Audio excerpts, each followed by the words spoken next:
use the oldest technology possible, it might be the one that works. Right. I mean- Do you have a landline? Do you have a landline? We are live, but it's audio only for some reason. Okay. Camera's Well, not then we'll going. get started. Is the camera straight? It's last time it wasn't straight. It may be yours. Oh, look at that. Thank you.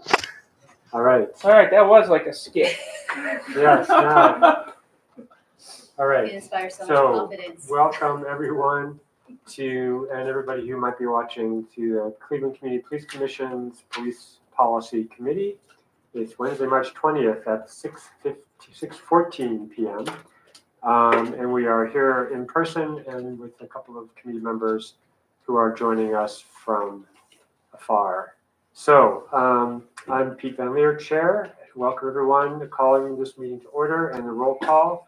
Shonda Benito. Okay. Kyle Early. Present. Alana Garrett Ferguson is not here yet. She said she would be here. Pete Van Leer, I am here. Terry Wong. Present. Okay, great. All right, so agenda review. If there's any suggestions, Terry, you had something you thought you want to add? You want to do that? Right. So at our last meeting, the special full commission meeting, the motion for the GPO motion with the amended version was returned to committee. So I'd just like to add that somewhere in old business. Okay, we will put that in at the end of old business after vehicle pursuits. Is there any objections or other suggestions for the agenda? No, I agree with Terry's add-on as well. Okay. So let's just go with that. Chandra, anything? All right, good. All right, so do we have any public comment? Don't think so? All right, so we can skip that. We're back on schedule, even ahead of schedule. All right, old business, work group updates. We have the Emerging Police Surveillance Technology Work Group. Terry and I are on that, and we've been working on gunshot detection system ShotSpotter DPO 5.08.04. And we've gone back and forth on this quite a bit. And I think we are, and here is Commissioner Garrett Ferguson. Welcome. All right, so we have Shonda Benito and Kyle Early joining us on Teams. So hopefully this technology situation works out. So we have an agenda. We've added a GPO review motion from the previous full commission meeting. I'd forgotten to put that on, and Commissioner Wong wanted to add that to our business. So that is now after vehicle pursuits and pursuit investigation team. So we're going to start with the ShotSpotter GPO. So this, as I was saying, has been in the works for a while, and we've gone back and forth. There's a couple of recent changes I want to mention, partly they came out of our last work group 2 weeks or a week and a half ago. And I want to mention it. I'll send this to you all, and I probably should have done it sooner, but there were two definitions that were given twice. The detailed forensic report, it's under definitions. You'll see toward the top of the document, and investigative lead summary. There was a summary definition given at the beginning under definitions, and then there was a more in-depth definition given below. So what we're planning to do, what we're proposing here to the policy committee, is just to put the full definition at the top, and have the terms given below. So that it just seemed odd to have like a more complete definition below. So it's not a substantive change really, it's more just putting the complete definition up top. So are there any questions about that?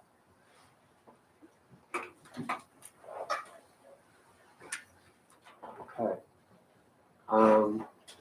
The rest of this has been pretty much discussed. I don't know if there are any questions or concerns from members of the committee around the ShotSpotter GPO. And Pete, are we looking to pass the motion tonight in terms of the vote? That's my intention, to vote it out of committee and send it to the full commission next week.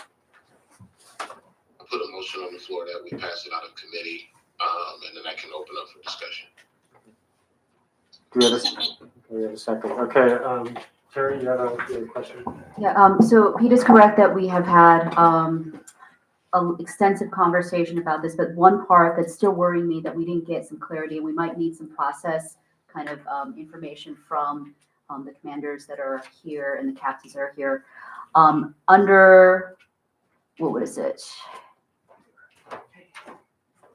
It is under errors, which is on the next to last page, section 5,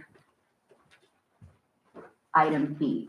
And it says, members shall report all errors, including false positives, false negatives, missed incidents, and mislocated incidents to ShotSpotter, to the dispatch center to document in the record management system and document them by email, which shall be forwarded to the program manager through their commander's office.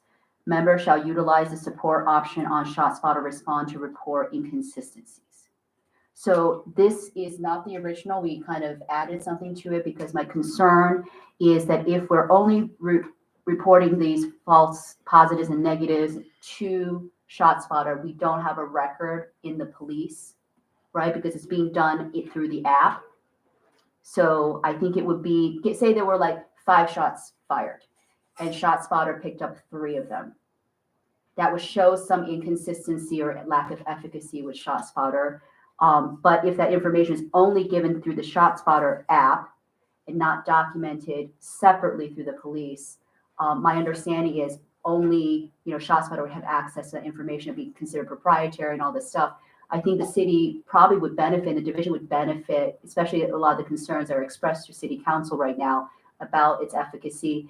And we should have a separate, report of that. If I may, I'm reading the same version as you, and I see that it says they will be report all those errors to ShotSpotter and to the dispatch center to document in the record management system and document them by email, which shall be forwarded to the program manager through their commander's office. So there is a paper trail there, or electronic paper trail. So I'm asking, and it needs to be slightly moved, but what I'm asking is, since it could be information that's vital to an investigation also, in addition to the efficacy of ShotSpotter, how would normally that be attached? Like, how would a detective get access to that if it's via this email? Like, what is a normal evidentiary procedure if there was something found?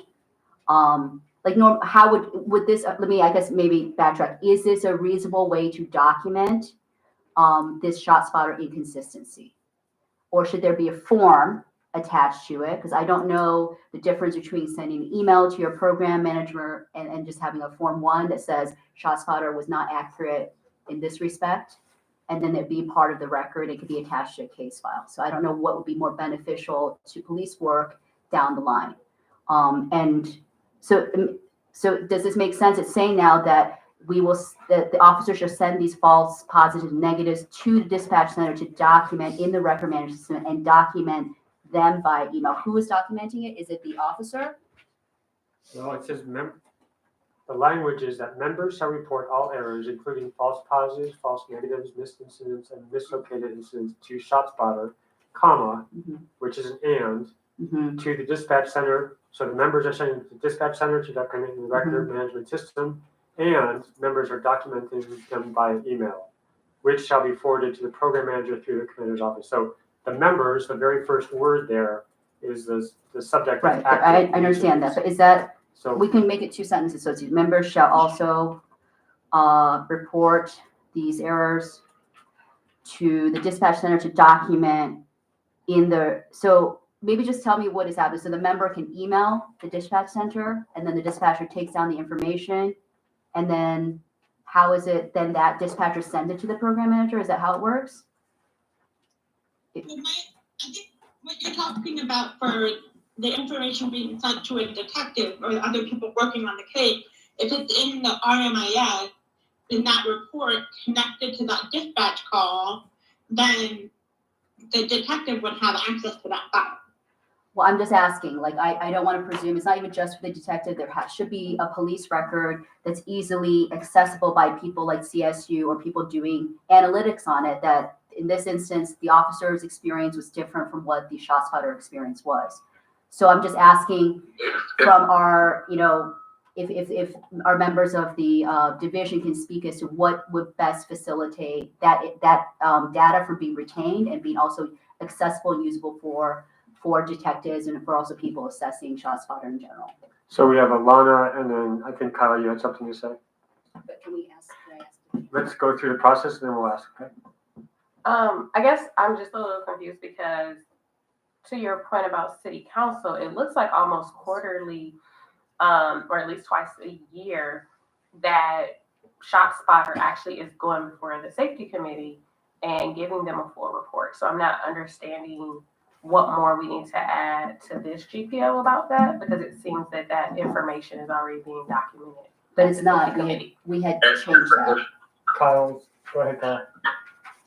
And then if I may, we also should, along with Alana's point of council being updated, which we can be a part of those meetings. The command center itself documents all interactions. As we had that tour, they document all interactions when it comes to spot shotter. So any shots that are fired, they know the area, they know the data, and that data can then be shared with us.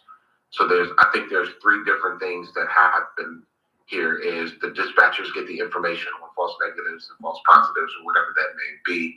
City council gets a report, and then we also can utilize the data from the command center to equip us for any other data that we may need for reports.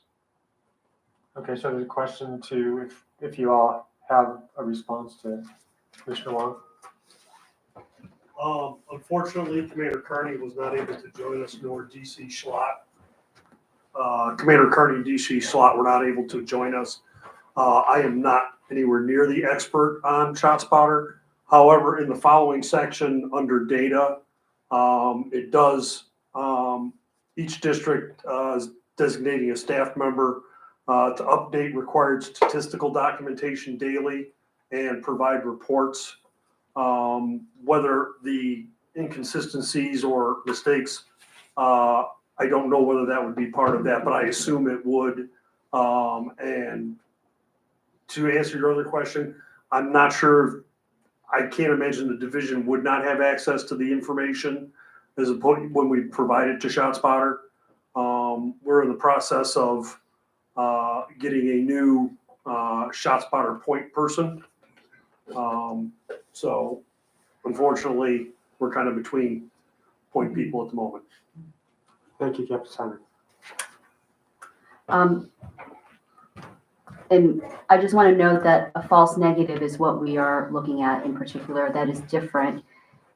If it says statistical documentation, if the ShotSpotter didn't pick it up and it's a false negative, there would be an absence of statistical data. So to treat every inconsistency as the same is not, that's why it requires, the false positive too, but the false negative a little bit more. That's why it requires the intercession of the police officer. And I want to note the reason we're looking at this is that this was at my behest that the sentence was put into it. The original ShotSpotter GPO said that the members only had to report to ShotSpotter. But I think it would be beneficial to have a separate record with the division. But what I'm asking is, if I'm understanding right, the member, how do they report it to dispatch center? They just call it in. The dispatcher writes it down in the record management system. And then what does it mean to document them by email? The dispatcher is sending an email? Is that what it means? As I said earlier, the officer, the member is. Okay, documented by email and shall be forwarded to the program manager through their commander's office. Right. Do we know what will be, it's still a little vague to me because you need to have, for this information to be valid, you have to have numbers. So are we going to inform the officer what to note down? The time, obviously, the date, like how many, what they saw, was there 5, 3, whatever. I just think it's still a little bit vague, but the reason I didn't author anything is I don't know how normally information of this type is noted down into the system. And would it be better just to do a Form 1? I mean, that's the only form I know. So I don't know if there's other forms that would be better, that we could have a written document that is not an email. You can send the email too, but there's a written documentation of this. I want again emphasize that many in the community and even officers have expressed to me the efficacy because of the cost of this technology. So the only way to. Commissioner, I'd like this to keep on track. So your question here, I think it's been answered. I mean, going in I understand why you're there, but I'd like us to focus. We have a motion on the floor to pass this. So if you have an amendment to that, if you want to say, you had started talking about specific language before, that would be most helpful rather than. So would a Form 1 be appropriate for this information? Well, what form? An email would be just as appropriate. We're moving away from using paper at all. So email would be just as appropriate. The officer would include the CAD number. Anytime you send any email regarding an incident, it includes the CAD number, which links to the RMS system where you can get all the information you need as far as the incident. So that will be all in the record. So it is a public All in record the too. Record management system. Okay. Yes. And do you think we need to tell the officer what to note down? That's going to be an automatic. That's how we track every incident. So, I wanted to say something like regarding the false negatives. So if ShotSpotter, I get a mic. Oh, yeah, sorry. You were projecting so well. If there's a false negative, as in like ShotSpotter did not pick up this shot, and we get calls for the service from just the citizens, and we go and we see ShotSpotter didn't pick it up, the officer will report that as well. So just send an email, this CAD, we didn't receive a ShotSpotter notification, but we did get calls from citizens saying that there were shots fired. So it's the same as far as false negative versus false positives as well. Yeah. Great, thank you. So So do you have a specific? Yes, I have specific wording. So now. Last question, if I could. Go ahead. Last question, if I may. I want to make sure I heard one of the commanders that's there clearly that each district records their own data when it comes to ShotSpotter. Is that correct? That's affirmative, yes. Okay, perfect. And so then we as a commission have the right to request those documents and data for our own research and reports, correct? It's all public record, yeah. Okay, then I'm comfortable with that. Thank you. Thank you. All right, so I'm suggesting that the B now reads, members shall report all errors, including false positives, false negatives, missed incidences, and mislocated incidences to ShotSpotter through the app. The new sentence, members shall also report these errors to the Dispatch Center for documentation in the Record Management System RMS, and members will also document them via email, which shall be forwarded to the program manager through their commander's office. So if they're, let me just read this again. I'm still uncomfortable that do you think that in practice the officers will know that to give numbers? Like, I think that's very important. If ShotSpotter missed half of the shots that were fired, that is statistical data. You can't do statistics without numbers. Can we instruct the officers to? Go ahead, Chandra. Well, I'm not done speaking, but. Okay. So I can wait. Yeah, go ahead. I mean, I'm getting a little bit of like glazed looks here. How can you run a statistical analysis if you don't know the numbers and proportion of accuracy of ShotSpotter? If it missed 1 shot out of 5, it's very different from missing 2 or 3 or 4 shots out of 5. So you need the numbers to be there. And I'm just asking, maybe the officers will know to do this, but I'm asking us to be a little more specific. Chandra, and we'll go to you for a response. Thanks. So my concern with asking them to report missed shots is that, it's hard to report what you don't know. So if ShotSpotter doesn't, it's going to be easier to pick up on a false positive than a missed shot. So if you go to a scene and ShotSpotter didn't pick up anything, or ShotSpotter picked up 3 shots, and then you have one witness saying they heard 4 shots, and then another witness saying they heard 2 shots. And again, to me, that puts the division in a little bit of a sticky situation, because then what data we are we going to use for that? Are we just going based on witness accounts, or is it only if there's another video that verifies? Like, it feels like we're kind of getting into a sticky situation of trying to prove something that. Okay, great, thanks. Alana and then Sergeant Graham. I just wanted to say that I don't think the police are statisticians, so I don't think it's necessary to ask them to put numbers and quantify everything, and then I wanted to call for the vote. I have one comment to Ms. Benito, please. Okay. And I think this is you can't just push something forward, Alana, when you think it's done. They are not So please, statisticians. let's just However, stay on focus. there is a way to know, and it's the number of casings. And they're supposed to be, if you read the whole ShotSpotter GPO, which I hope you did, they're supposed to canvass 25-meter radius, a 0.4 acres of area to find casings. So they find casings, more casings than there are shot spotters, then we kind of know, right? And there could be eyewitness testimony, but all these things, numerical data is what is necessary to show the efficacy of any technology. Whether Okay, they're statisticians or not, cops are pretty let's good go at to actually Sergeant knowing Graham, these who had a numbers. response. They could hear Did it. you have a response? Yeah, Jason, can we get a mic? I'm not sure who you are, so. There was a call for the vote though, Pete, just so you know. Yes, there was, but we already had I know. called them, so thank you for that. so in the policy already it does say report inconsistencies, which would include if the number of casings doesn't match the number of shots reported. Are you suggesting that we, break it down a little bit more for the officer, saying something on the lines of the number of cases did not match? So be very specific in that email to the commander's office. Maybe, I don't know if this was solved, if we say including, thank you very much, including the number of false positive, false negatives. Would that be clear to the officers, missed incidences? Sorry. Well, Yeah. Okay, we have a call for a vote. Hold on one second. Hold one second. do we have a call- suggestion? So just something Chandra, simple, call just so roll. that I understand in the email, this shot spotter call was inconsistent due to the number of casings on scene not Or eyewitness?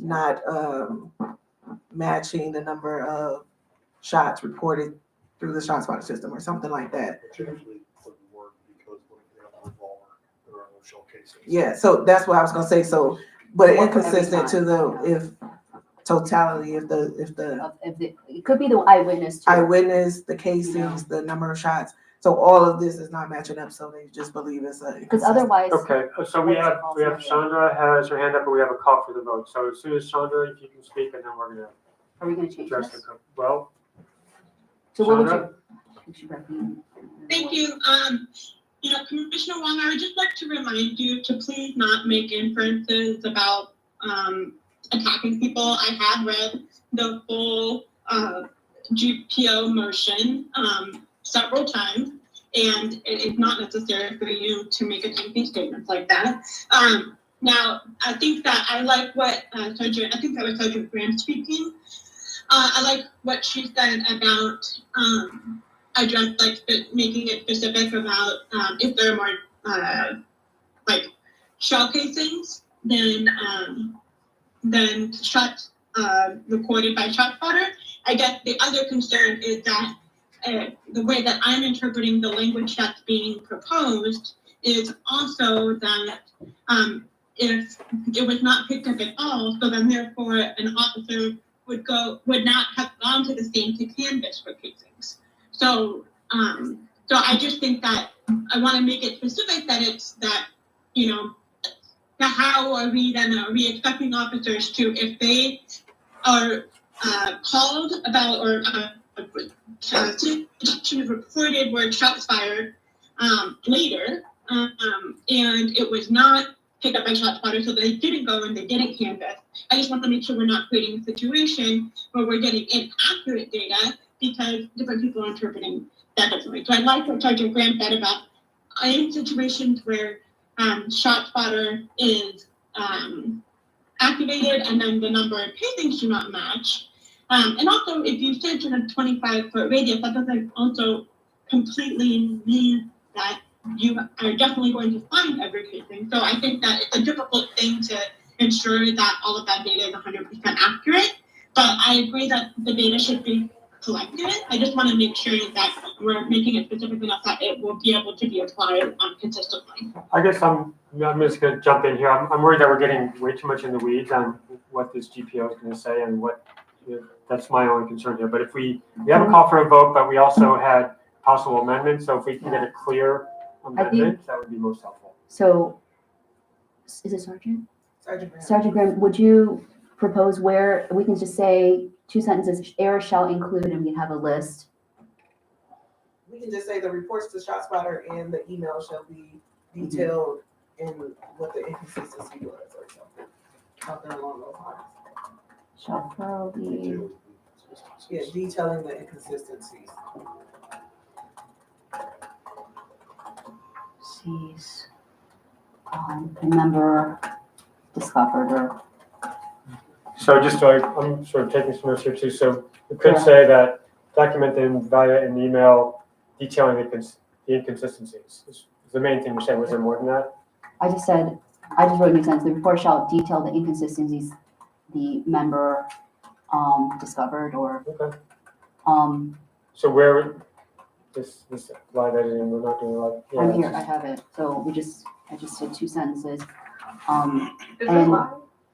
Yeah, and it's, No, it's again, I not. don't want to rebut the point, it's 25-meter radius, not 25 feet, and it's at minimum. And one point that was mentioned by John Martin of our ShotSpotter group is that we should encourage the officers to thoroughly canvass the area, because if they find a casing that was from a previous incident, that could be a problem for like, for if somebody, the person was wrongfully, that if it traced back to a gun, it could lead to a legal situation that the person is wrongfully accused. So I do think we should inspire our officers to do a thorough canvass, I have to say I was in proximity to a shooting in Tremont of all places, and there were casings all by my car. And I asked the officer, do you want to take a picture? And because I don't want to contaminate the evidence, and he just kind of shrugged his shoulders. So I hope that we can, if they're, the ShotSpotter is useful for tracing those casings, but if they don't get the casings, then that would be a shame. So I, again, want to emphasize there was none of this language at all to begin with, and I'm hoping that we make it easier for the statistical analysis to be done. Obviously, Okay, so let's read this amendment. so do you want me to read what was there? How about if I read it? Okay, so Do you have members shall report all errors, including, I have it written down. Members shall report all errors, including false positives, false negatives, missed incidents, and mislocated incidents to ShotSpotter, period. New sentence. Members shall also report these errors to the dispatch center for documentation in the record management system and document them via an email, which shall be forwarded to the program manager through their commander's office. Members shall utilize the support option on ShotSpotter Respond to report inconsistencies. So that's your motion to amend. Can you go back to the part Wait, about you the forgot. dispatch center part? What's that? Can you read the part about the dispatcher? Did I get it right? You didn't add this one. Okay. You didn't add one sentence. That was the sentence that Sergeant Graham. It should, the third Where is sentence, this under, please? we're just live editing, It's under errors, section 5. 5B. The report shall Go down too detail far. the errors the member discovered. And the member shall utilize the support option to respond. Support option to ShotSpotter Respond to report inconsistencies. Is that how they go through the app? Is that what it means? It's in the definition, right? That's the app, right? Is that referring to the app? What's that? Is the last sentence referring to That's the the app? Maybe app, we should the move- Yes, the Let's app, move yeah. that sentence up then, so it's clear. Member shall. Okay, let's just move that up. And just move.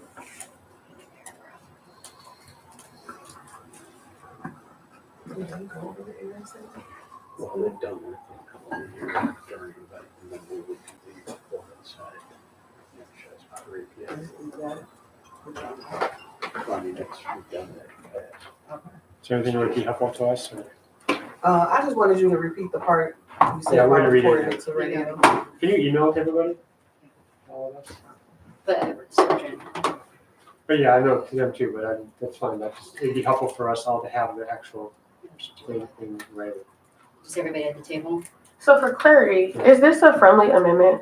It's an amendment. Okay. To the original, Kyle's motion and the second to pass this, and then the amendment is to change that one piece of it. Okay.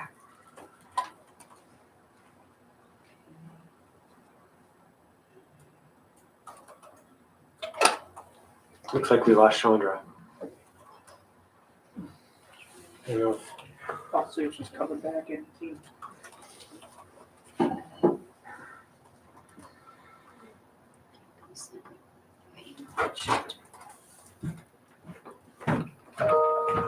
So you need a second and then, yeah, vote on the amendment and then, I just want to see the language. Is that too small for you?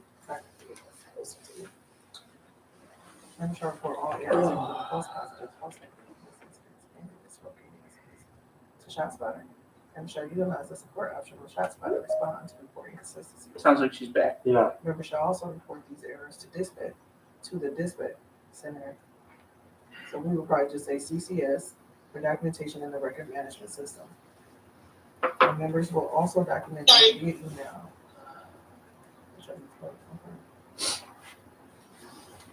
so Terry sent out an email to everybody with the language, but I can, Instead of dispatch center, you can just put CCS.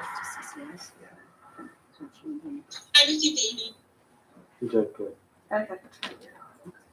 So and you're saying, Sergeant Graham, what I hear you saying is in the third sentence, it says, members shall also report these errors to the CCS and not to the dispatch center? Yeah, we call it the, it's Same the, thing. yeah. To CCS for documentation. Yeah. Okay. So it's really, that's not a substantive change, it's just language. Yeah. Yeah. Okay, so just, if everybody sees that the amendment that Commissioner Wong is proposing is to substitute section 5B under errors with this language. So take out everything. So just a complete substitute. Send it to them. We'll send you a number. So is there a second to that amendment? I second. Well, you made the amendment, so you can't second. I'll second it. Okay, we have a second from Commissioner Benito. Let's do a vote. Chandra? Aye. Kyle? Aye. Alana? Aye. I'm also an aye. I, All right, we have 5. So that amendment is added. Now we're going back to the original amendment, which is to pass that, the GPO draft as discussed, as written, except, with that one change to section B. So let's vote on that. Chandra? Aye. Kyle? Aye. Alana? Aye. Terry? I, And I also vote yes. So we have 5 votes in favor of moving this forward. All right, and we will send this to the full commission next week.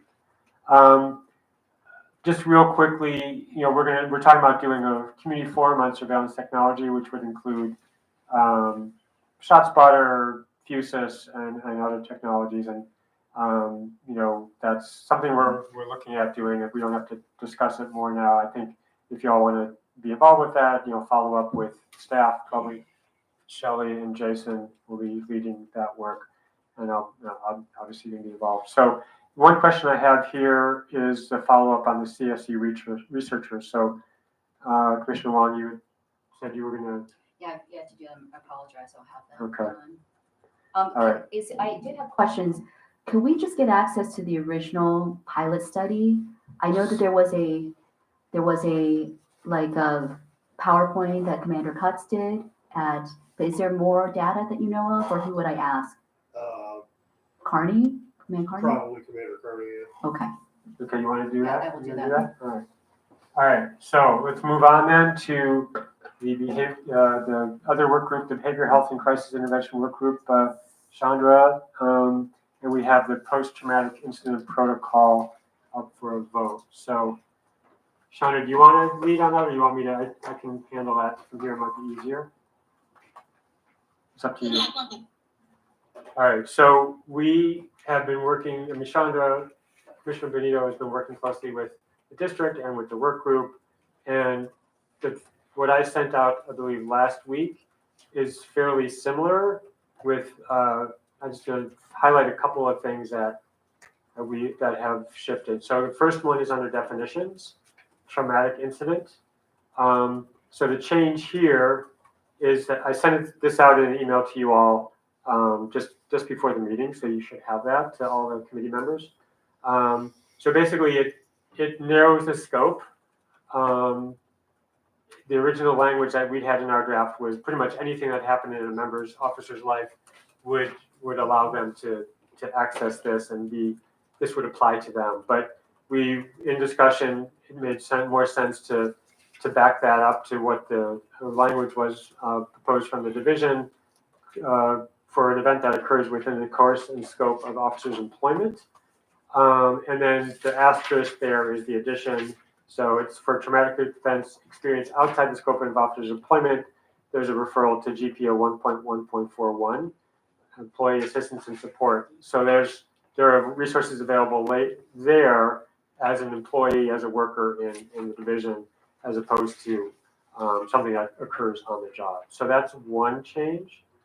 And I don't remember, I can't remember how these other two changes are not at all significant, but and I don't remember what they were in the version I sent you, but the most recent version has under section 2, use of deadly force traumatic incidents protocol. So under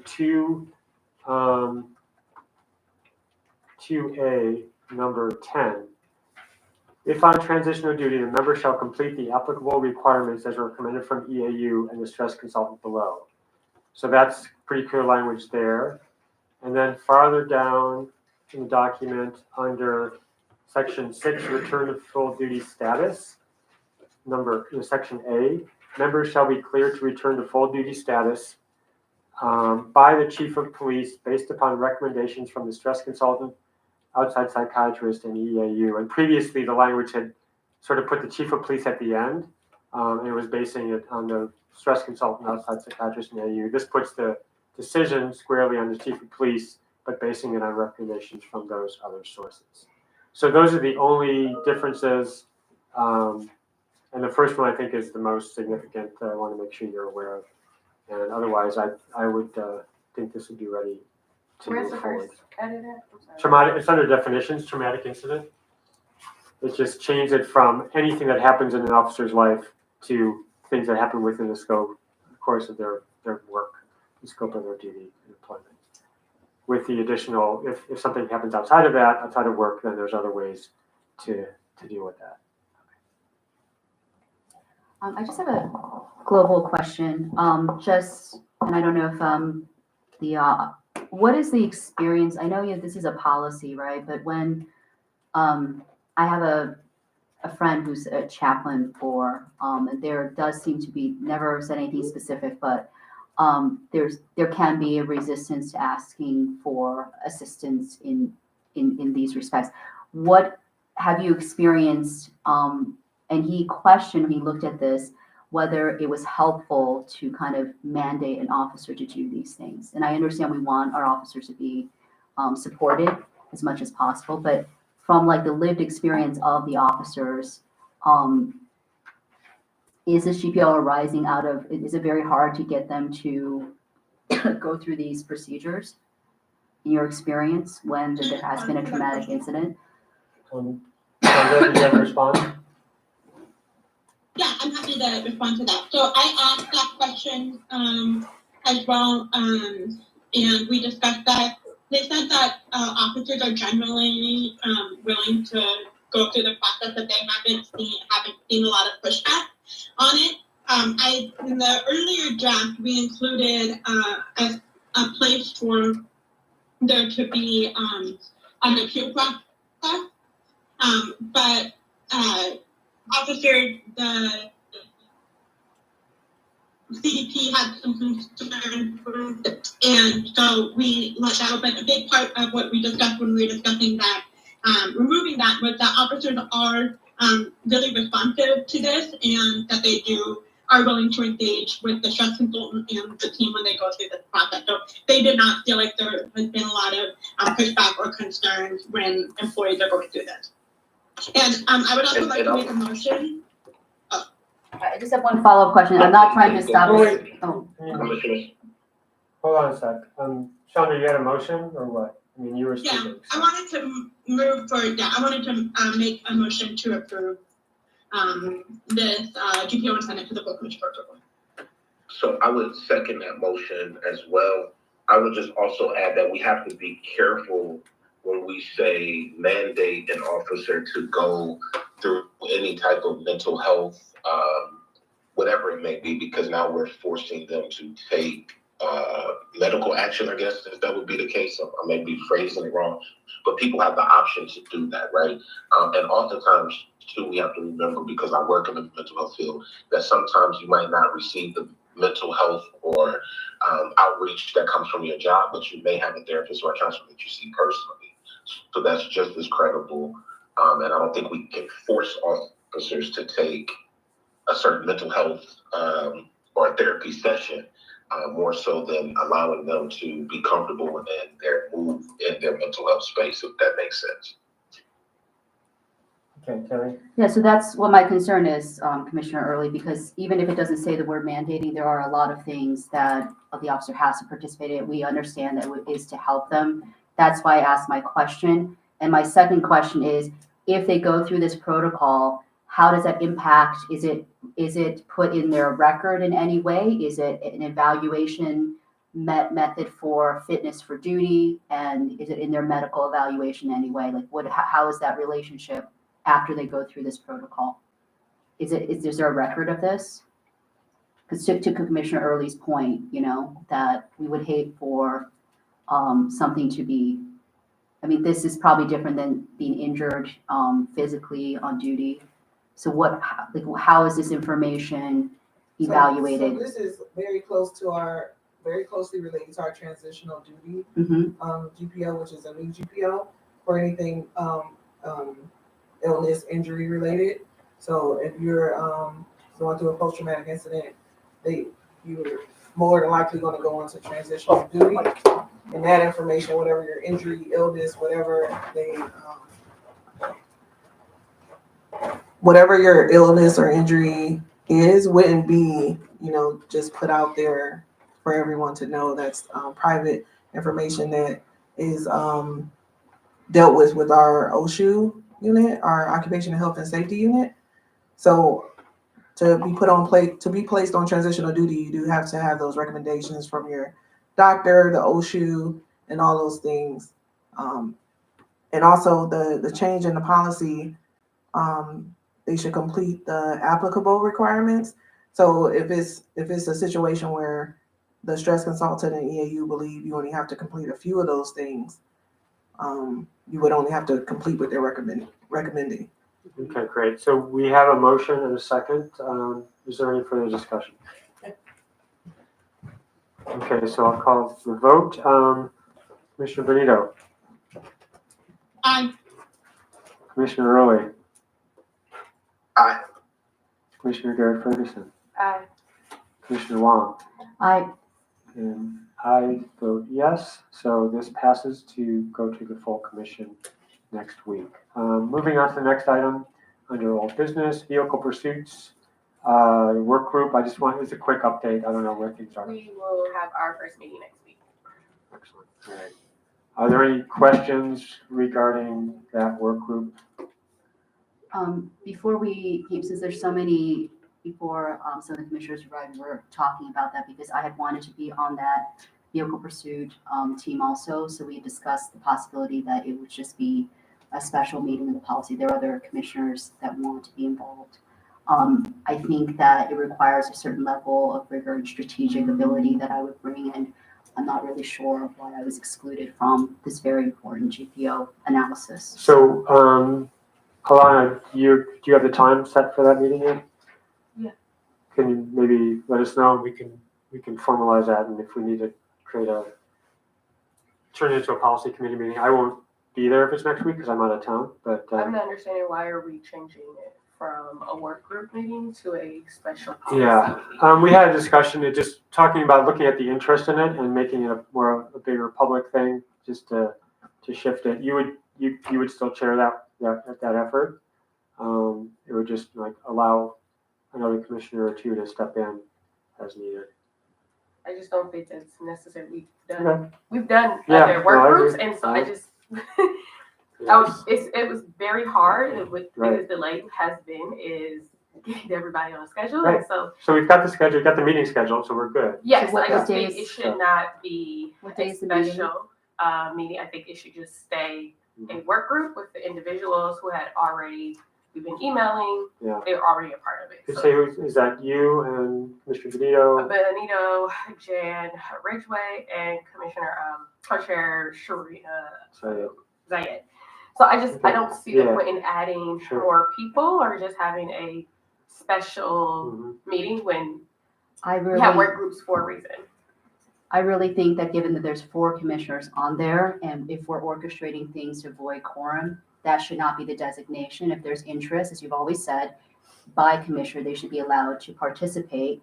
And frankly,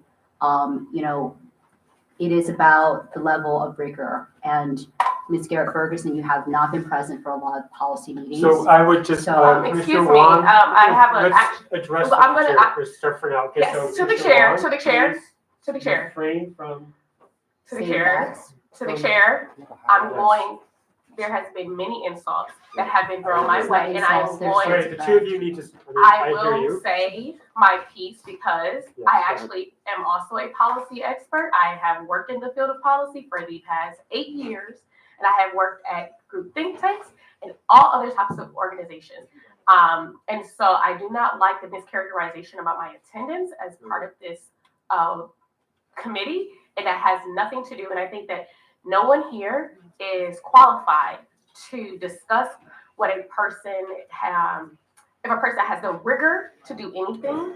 I think that is extremely prejudicial, and no one is qualified to do that because there's no doctors here, there's no formal educators here in that space, and so I think we should refrain from utilizing prejudicial language and making accusations about people and mischaracterizations. She's Thank you. impugning my character. Okay, My so concern please is, stop, please stop right now. are we Both not of you. going, All right, are we we're gonna done. We are decide? done with this because So we're gonna have a Commissioner work Wong, group. you are out of order with what So your comments she's were not out of earlier. order? No, Commissioner, I'm making an Okay. appeal to the chair. She you're was out of order. She You are was out out. of order right now. I'm making You an, are out of order. I'm making an appeal You are about how out of she's order. out of You are order. out of order. She just called She me did not- prejudicial. She just said I was She saying addressed prejudicial, me. thing that is You out are of order. I'm You are appealing, out of order. This I'm item appealing is to the done. We are gonna entire move on. We're committee. gonna stick with what I'm we trying had. to, you're We not have a following shot Robert's spotter rules work right now. I am calling I'm you out of calling order to and the- chair. You are out of order. Alana Garrett Ferguson has Please been stop. absent from Please stop. nearly 90% This is of not policy relevant to the meetings. discussion right now. If you This choose is somebody not like relevant to the this, discussion right now. this is an This is not important relevant. You are topic out of order. of the committee. You are out of order. The Commissioner community Wong, you is are out of order. interested in this Commissioner Wong, policy. you are out of order. Please stop. Why are you Commissioner targeting Wong, me for being out of please order when stop. she has said this? We're gonna move on to new business.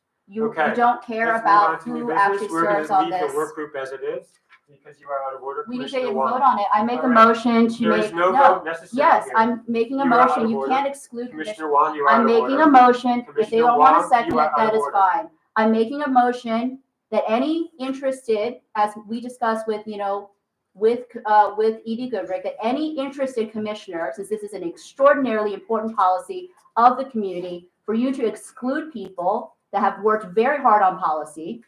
And I'm so sorry, it is not prejudicial to stay. I'm making a motion to expand, I'm making a motion to expand it to the full capability of capacity that any other commissioner, because there were other commissioners that wanted to serve on this, and we have to have a policy meeting because of it, that cannot be used as a reason to limit the number of commissioners on You this. made your point. You made a motion. I think your motion is over. Is there a Is there a second second to the motion? If you don't want commissioners Is to be there, stop, involved. please. Is there a second to the motion? Hearing no second. All right. Let's move on. All right, so, Vicky? yeah. Yes. I think there was another item added. GPO review, I know, Correct? I see that, yes, you're right. All right, so next is Commissioner Wong, you have the GPO review motion. Please take the motion. All right, so this motion is the same motion that was introduced in the full commission meeting. It was tabled and brought back to committee. It's a very simple amendment to the previous GPO motion, which outlined under some kind of duress and, interactions with the mayor, a track for an emergency GPO, which, as Commander Carney has testified. Please state your motion, Commissioner. Just Do you state want me the to read motion, it? I'll read the whole please. Please read motion. your motion. No, All no, right. Just the relevant part of what you want to. Well, we have to read the whole motion if you want me to read the Very well. motion. Hold on. Was this motion sent to us today? It was not. 'Cause it It's was the not on same agenda. motion as was in the committee, if everybody was paying attention to that. It was tabled. Commissioner for Wong, please committee. focus on the motion. I am gaining it. Please do. Thank you very much. It would have been sent out had You we. did not get the word I moved, so there's no motion being stated. She's working on it. She's working on it. Commissioner Benito, I'm reading the Commissioner Wong, motion. yeah, just read the motion. You want me to read the whole motion? Because it's I long. do not want you to read the whole motion. I want you to. Okay, read the relevant part. whereas the commission passed, so this is a motion to amend the previously adopted motion regarding GPOs, notices, directives, and orders. Whereas the commission passed the following motion and language on December 19th, 2023 by majority vote. I will not read the entire language. Okay? Whereas the aforementioned motion contains citations of City Charter 115 that are irrelevant to the scope of the aforementioned motion. Whereas the aforementioned motion contains language that develops a fast-track process for emergency general police orders that has never existed or been needed before. Whereas Commissioner James Chura, former IA commander of CDP, and Commander Brian Carney both stated on record on December 12th, 2023 and February 21st, 2024, respectively, that the division has never created any emergency GPOs. And whereas the aforementioned motion doesn't discriminate between the different types of CDP policy documents and notices, every policy document is treated the same with no regard for differences in operational needs. Now, therefore, the commission resolves as follows. Delete the following clause from the aforementioned motion. Then the clause is, whereas the Cleveland Community Police Commission's charter grants the commission the power to have, quote, final authority over establishing policies, applications, and examinations by which police recruits must be sought, recruited, and screened. And two, delete the following clause from the aforementioned motion. If the division considers the proposed change an emergency, the division must provide the commission with a specific timeline and a detailed justification as to why there is an emergent need for the new or revised policy. The commission co-chair shall consult with the executive director and the policy committee chair to determine whether they are in agreement. If agreed, the commission shall bypass committee work and call a special or emergency meeting of the full commission to consider the policy. So that is the motion in full. Do we have a second?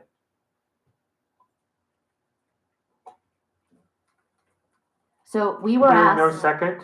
I have to say, we were asked to Yes, discuss this in Commissioner Wong? committee. We were asked Commissioner this Wong, to discuss there's in no committee. second to your motion. Fine, then I will put, please, co-chair, put this back on the agenda of the full commission meeting. We'll just go around on this carousel until someone actually has a legitimate discussion. To hold back on a second, when we've been ordered by the full commission to have a legitimate discussion over the flaws in this motion Okay, is Commissioner not, Wong. is hardly you're- beyond the point. you're So done? please put that on the Okay. agenda. Thank New you. business? So we have some possible votes here for GPO. I think these are all pretty straightforward and we'll see what we can move forward. These were all sent out unchanged last week and again today.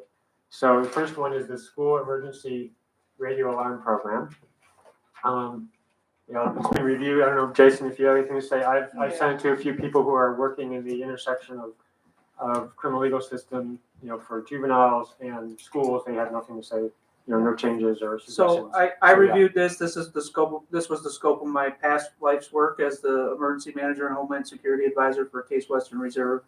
What this GPO is Mark's Radio is an interagency coordination tool that police use so that police who are on different bands and different frequencies in their normal radio operations can quickly talk in an emergency. They also have the ability to send out an alarm across the Mark system. So what this is Cleveland operationalizing the schools that have that alarm and how they will respond to that alarm. So if they press that alarm button, a school has a Mark's Radio, they press that alarm button, the police will immediately receive that at the dispatch center, on the march frequency, and it will be an all-hands approach to that emergency and treated like it is an active emergency at the school. So it's just another equivalent of a type of burglar alarm, I would say, where that has a high priority because they're reaching out through this special network to all police who are listening, saying, come to this school, we may have a crisis here. I see no problem with it. It doesn't conflict with the consent decree. In fact, I would encourage us to move this forward quickly so that they can train on and be prepared how to respond if they get that marks alarm. Okay, do we have a motion? I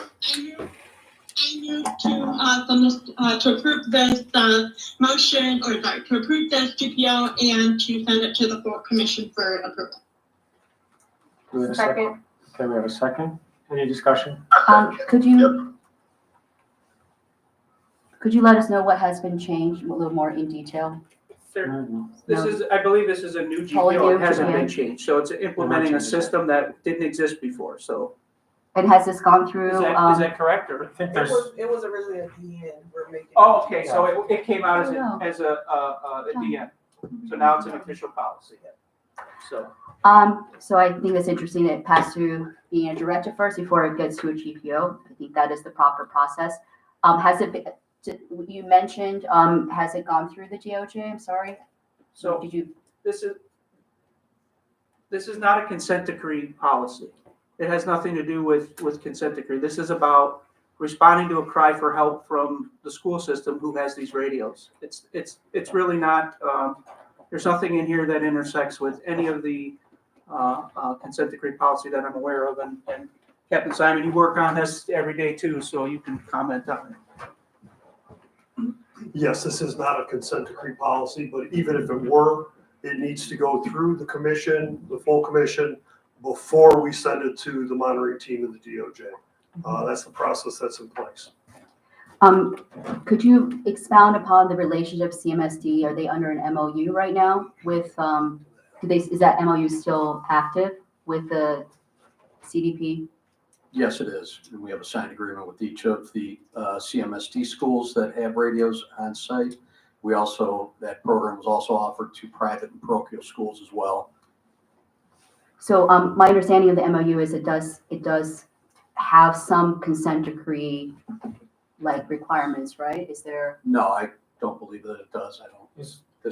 is this connected to the MOU at So all? this or is not connected to the MOU. Yeah. So this is saying, so this is a state of Ohio program, the Marks radios, right? They give them to anyone who might be involved in a massive multi-agency coordination incident, right? It's called a MAC incident, or it used to be back in my day. So, so this is, there's nothing to read into this. All it's saying is the Cleveland Division of Police, if they get this alarm, how they will respond to that alarm. There is no detail beyond that. You know, this is really a simplistic thing, just tying it together. It doesn't affect the MOUs with the schools. You are correct that those MOUs do have some crossover with the consent decree, but that is a completely separate issue, not related to this particular GPO. I just wanted to clarify, this program has been in place since 2015. It rolled out in a DN though. We wanted to make it an official policy, so it's already been in place. We're already using it, responding to it. We already had the procedures. The procedures in the GPO almost mirror the DN exactly. So we just kind of put it into an official GPO. Okay. What was the original DN's, what was the reason for the DN? Was it an emergency situation? No, it was, the program started then. It was implemented into our division. Because of the number of school shootings? Was that I'm okay. not exactly sure why. Okay, so unless there are other questions, I think we should just move to a vote. Commissioner Benito, Aye. Commissioner Early, Commissioner Garrett Ferguson, Aye. Commissioner Wong. Aye. And I vote aye as well, so this passes to go to the full commission. The next item on the agenda under new business is the City of Cleveland mission statement. That was sent out and it's very short, so I'm going to read it. It's the policy of the Cleveland Division of Police that its members shall be guided by the values expressed in the City of Cleveland mission statement. And that mission statement is to inspire confidence by delivering reliable, efficient city services and creating conditions for all members of our community to thrive. So that, do we have a motion? I make a motion to approve this GPO and send it to the full commission for approval. A second. Okay, is there any discussion? This is the city of Cleveland's or the division's mission statement? City of Cleveland. City of Cleveland. But the purpose there is to familiarize members of the division with this mission statement. Is there more to the mission statement, or is it just, what will be the training process for this mission statement? The mission statement is exactly as it's written on the page. That's the beginning of all of our orders, to familiarize officers with this new city mission statement that comes out of City Hall. The division had no hand in drafting the new mission statement. We just received it. It's a part of our general orders. We make our officers aware of it. Do you have any idea what the previous mission statement was? Off the top of my head, I don't recall. Was it, It's in our policies. okay. It's in our current It's still policy. current until you guys approve them. Okay, any further discussion? Okay, go for a vote. Commissioner Benito, Commissioner Early, Aye. Commissioner Garrett Ferguson, Aye. Commissioner Wong, I, and I vote yes as well. So this passes to go to the full commission next week. Next up, we have officer lunch breaks. This was also sent out. And I think it's fairly straightforward. It's obviously a little bit longer, but it talks about, and there have been some changes there that are in the document that was sent out last week. Some changes in red italics, so you can see what those changes are. And to the chair, this has to do with changing shifts. Right. So the reason behind this is, I think it was a legal requirement because they went from, to 12-hour shifts, and so that mandates under the law longer lunch break under certain circumstances. So this really isn't anything other than being compliant with the federal labor law, in my opinion. Question is, for 12 hours, is it federally mandated that an employee gets one 60-minute break in a 12-hour shift? Is that federally mandated? I do not know the answer to that, but that's what I was told, is that this was to bring it compliant with labor law and I think the union contract, right? So it also has to do with part of the deal to go to 12-hour shifts was the longer breaks per the CPA. Do we have any more information on the other breaks? I'm just thinking 12 hours with just one 60-minute break just doesn't seem like enough. So I'm just wondering, I are think there, it's 90 as well, right? You get an hour break and 2 15-minute breaks. So Okay. combined. it's a lunch break. Yeah. This is And just a it's- lunch piece. Yeah. okay. Good question. Yeah, Because it's every 8 hours requires what, a 1 hour, 30 minutes to 1 hour break, correct, for lunch? Every 4 hours is a 15-minute break. every 4 hours. Every 4 hours requires a 15-minute break, you said? No, every. No, 8 I'm hours. talking about Sergeant Graham says every 4 hours requires a 15-minute break. She 10 doesn't have a mic, so I'm just translating, reading.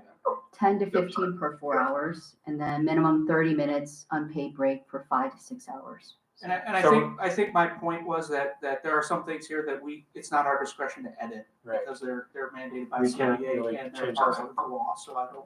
Feels like it's pretty straightforward. Mhm. So, calling for a vote. Let the officers eat. What's that? I'm sorry? I said, let the officers eat. Yeah, right. They're one hungry out on the streets there, right? Yeah. All right, so Commission, go ahead. I move to approve. I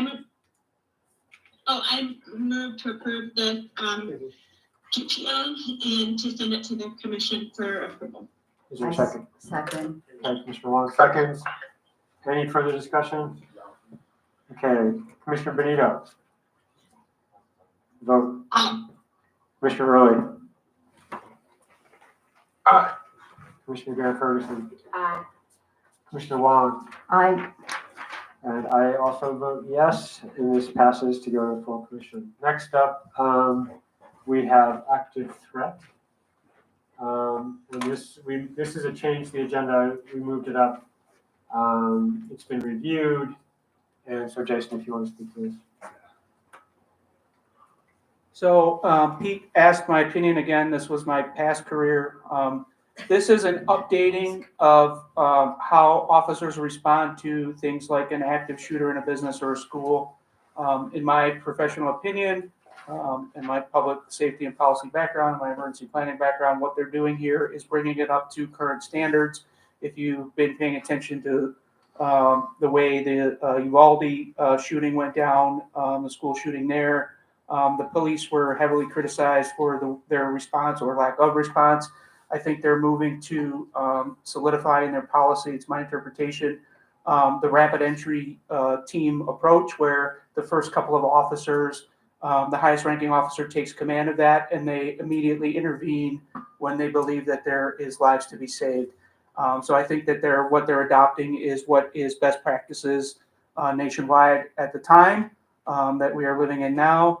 And I highly recommend it that so that they can operationalize this, we move it forward. I see no problems with the consent decree or anything else. It does specifically mention in this policy that it is that if they choose to use force while they're doing this, that it must comply with the consent decree use of force policies. So there's no exceptions to that. They still have to follow all their other policies while doing this, but it just gives them the ability to rapidly form a small group of officers and intercede in what could possibly be a very dire situation for people. Do you guys have anything to add to that? Okay. Is there a motion or? I move that we adopt this GPO and that we move it to the full commission for a vote. Is there a second? Second. Okay, any further discussion or questions? So the italics were the things that were changed, Right. but only Mr. We've never really had a discussion of this. Only Mr. Goodrick has looked at this. I've read it. I'm not an expert for sure, but Mhm. we looked through it and it seems fairly straightforward. I think has any other police officers like Mr. Chura looked at in this or Mr. Richard Jackson? Have we gotten any feedback? It just seems like we have two people's feedback on this. I would like to go through this as a committee. I would like to say I trust the end result of what our executive director has recommended as well. It's not about trust, Mr. Early.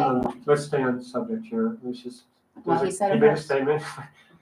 Right. Let's I not go mean- back and forth. You can talk to me. I guess through the chair, I guess I'm very concerned that we are relying on our executive director to do our job when the community has tasked us with independent oversight.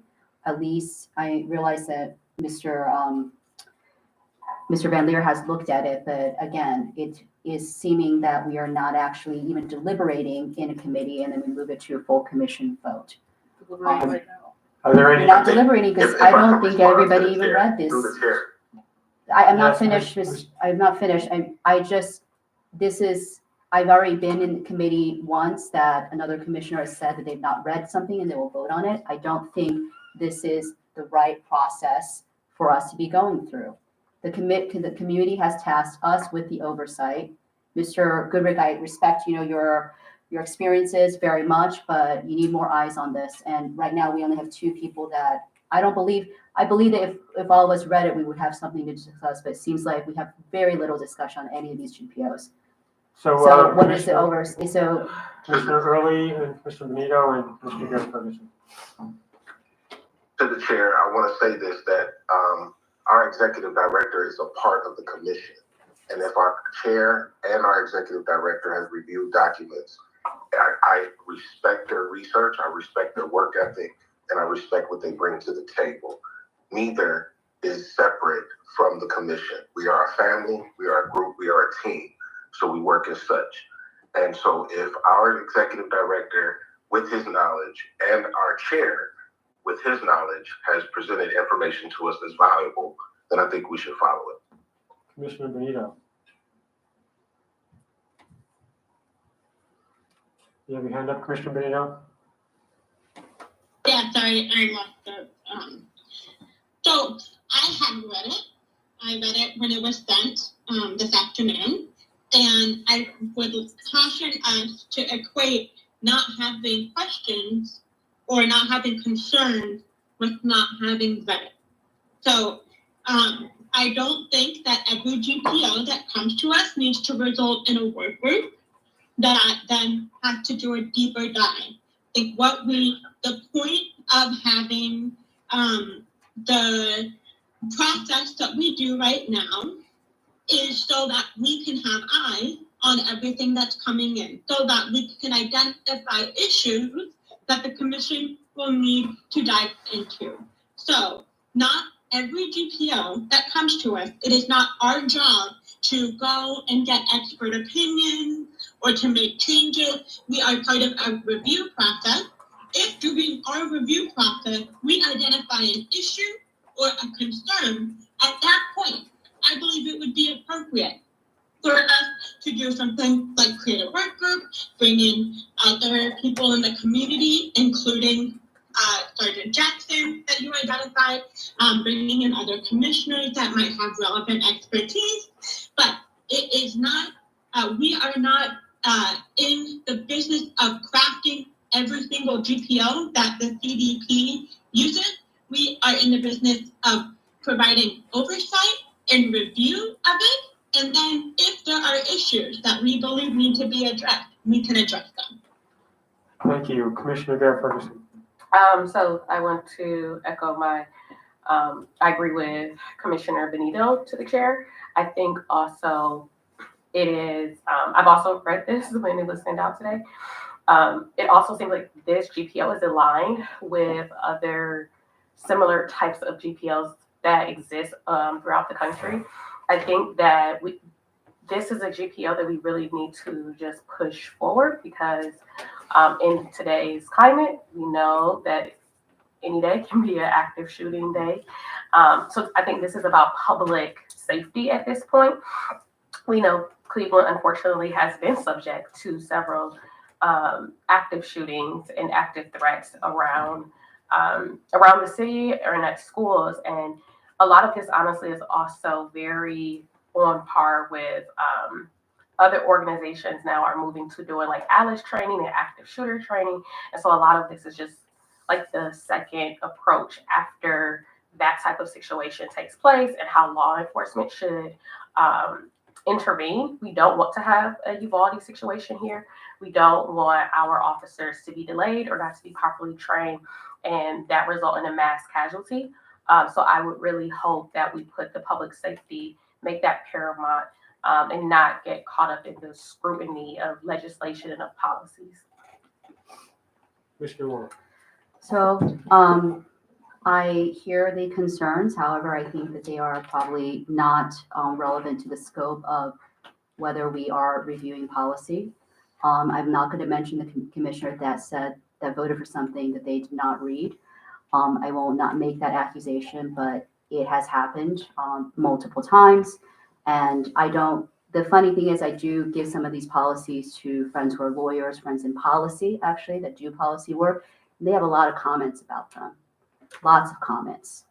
And if we are taking seriously our role as policymakers, we wouldn't just pick and choose. I completely disagree with Pastor Early's statement that Mr. Goodrich is an employee of the commission. He's not a commissioner. It's not that I don't value his input, but we are supposed to do this job. I know it's a tough job. It may be a lot more than many of the commissioners had bargained for, but to offset the work that the community is asking for our diverse perspectives on this. And right now we only have two people. I don't really believe that the policy was fully read. I think there would have been a lot more questions about it.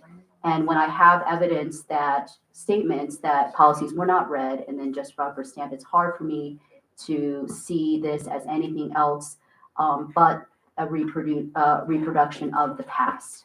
And it's being said, some of us openly, if we read between the lines here, are willing to give our agency the power and the oath that we had taken to independently review these policies to the executive director, to a chair. I frankly want to say again, if people are not willing to do the actual work, it is onerous, it is detail oriented, then we need to think about whether we can serve on this commission. It is not okay that we pick and choose which policies get flagged as, high profile or something like that, because from the experience of officers, it could be a very minor, banal policy that actually decreases morale if it's not written in a clear way. Because from the perspective, I'm not done, I'm just looking in your direction. I'm not looking at you. Go I'm towards not, the chair and please, not me. please, I'm just looking in your And I direction. ask, can you please Can you- address your comments to the chair I and can not look me? in, I'm looking at the Commissioners, audience. please just hold on. I'm looking at the audience, and my point is, from the point of accountability, every policy matters, right? Every policy matters because it can affect discipline, and to be like so, just I don't even understand what our decision-making process is, or for determining which policies just go through.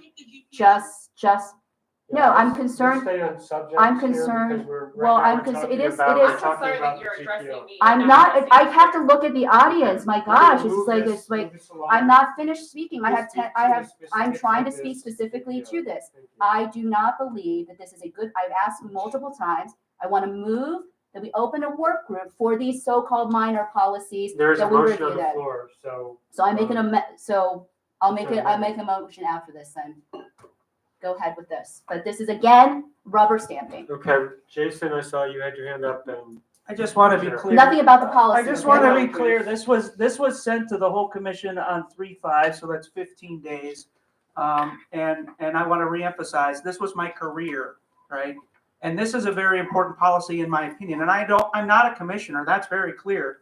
But I do get paid money to advise. And what is the point of all my experience in my career and you have the right to disregard it, but this is the world I spent my life in. I planned for a major university to prepare for school shooting. So I'm very versed on what is in front of me in this particular instance. This isn't an opinion. This has been my career for going on 30 years. So I will say confidently, I encourage you to pass this so that the division can train on this and be effective in this, because tomorrow you can have a school shooter.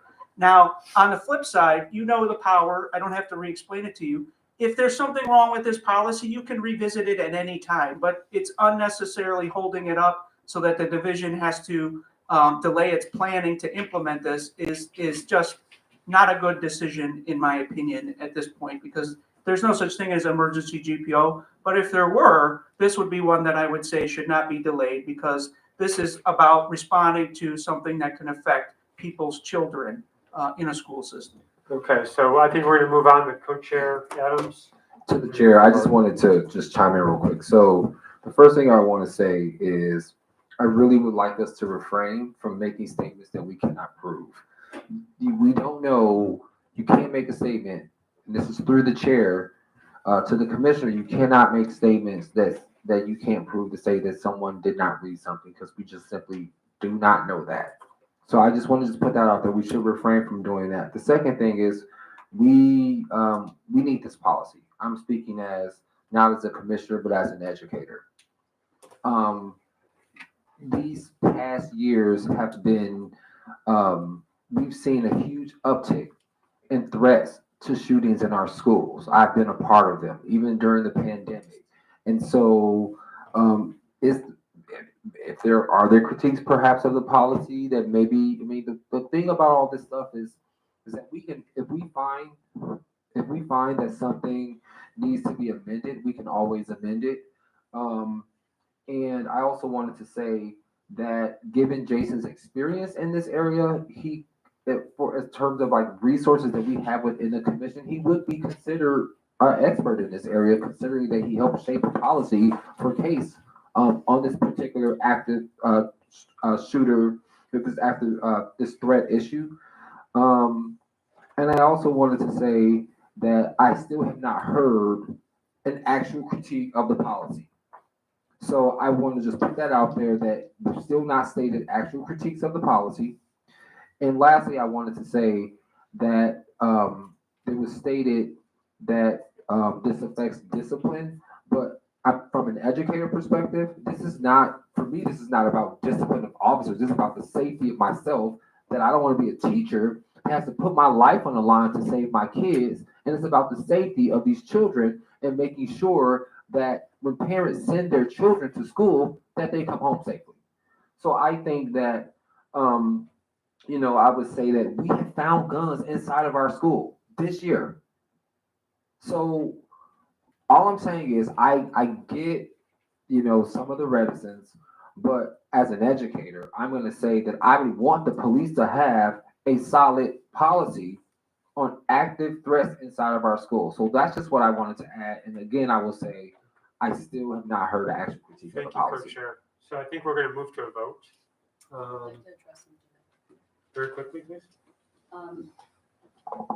To the chair, to the co-chair, I stated very clearly that this commissioner will remain unnamed, said to me. So we're off topic. No, right this is now. not. We need to It is stay on about topic. the, We need to fine, let me focus talk on about the GPO. policy. The Let's focus on policy the does GPO. nothing to prevent a school shooting. This is the response. So your emotional appeals to rush this through, It's a statement, not a it is, policy. you're interrupting me. And Mr. Goodrick, I do respect his expertise. He is one first responder and he was not a full-time first responder either.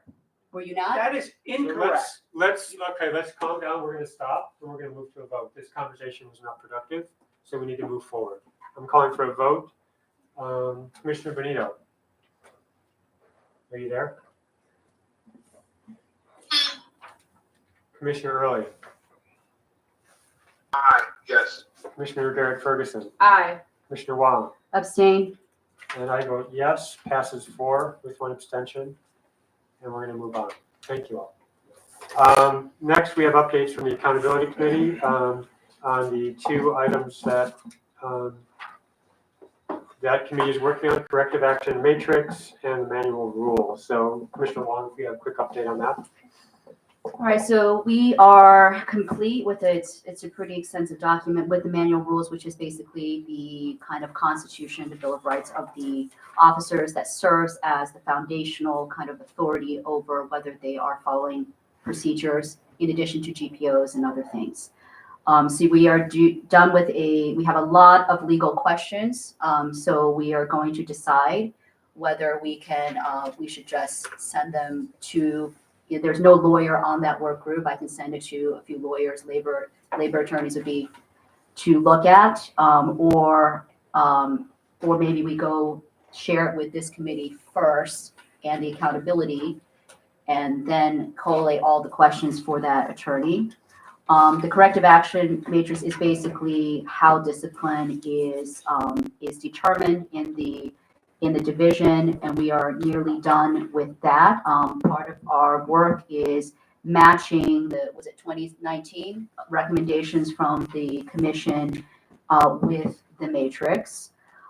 So I think that probably I will actually give that matrix to the Brady Giglio, the lawyers in there to look at, because that is basically bordering on our same activity. So I guess the question is, what is the process now? After these are done, they'll probably be done in a week, the first look. Do we want to go through the accountability committee first? Do you want to have a joint meeting with accountability and policy to look at this? And I have to say it's extensive. We've made extensive changes in order to make it more fair and consistent for the officers. There were some additional work to standardize the language. It was a huge undertaking. So many people, 5, 6 people have worked on it, and I'm still thinking that more eyes on it would be good because this is actually the foundational kind of rules for the officer. So I'd like to open a discussion as to what the next steps are, because we're nearing completion and where we would go with this. So I guess my question is, I would say that you should send it to the policy committee members and then we could discuss at our next meeting. But if you're saying that other external eyes are needed first, then is that premature? But if you've done the work and you're ready for it, it should come to the policy committee. And since there's 2 members of accountability on policy, I think we've got enough overlap that we can handle it here. If we need to invite the 3rd accountability member to be part of that discussion, we can do that. Yeah. To be sure, I've never seen these documents. They were not. Yes, because you're not on the work group, and the work group wasn't done with it yet. So it needs to Just go- from the committee. So we haven't actually like the full accountability committee Right, hasn't even okay. looked at it Good yet. So I point, think everybody in accountability should look Right. at it and then they come here. Makes sense, I didn't understand about that part. So Well, I that think sounds that like we a good can, process. Mr. Carney has been waiting, Commander Carney has been waiting for them.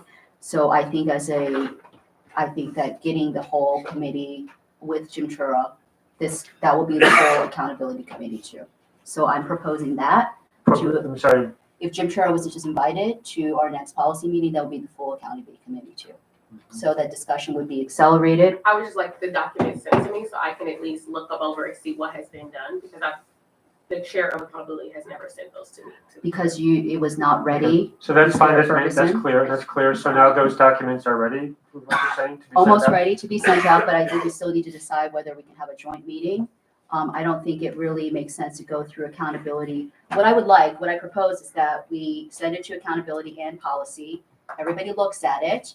If there's any questions, we can discuss it. And then we send it to the external legal authorities because there are significant legal questions in some of that we had. And I want to just gather all those questions and send it to make it more efficient. The matrix, not so much. I think it's the manual of rules. Because we don't have, and we have to be, I want to be efficient because we're asking for a labor attorney to look at that. It was very, very difficult to find someone that's that expert. Mr. Goodrick, never has the manual rules been ever looked at by the commission anyway? That is correct.